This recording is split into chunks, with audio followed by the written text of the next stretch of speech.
আগামীকাল আমার জন্মদিন, আসিস কিন্তু। তুমি কি ধ্বংসের উপর দাঁড়িয়ে সৃষ্টি নিমন্ত্রণ করছো? হ্যাঁ, করছে।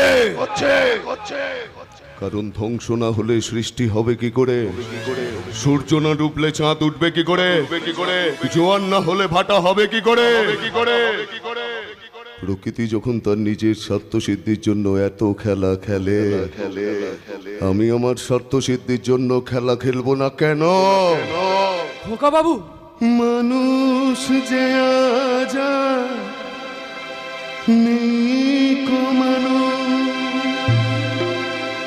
দুনিয়াটা শুধু স্বার্থে।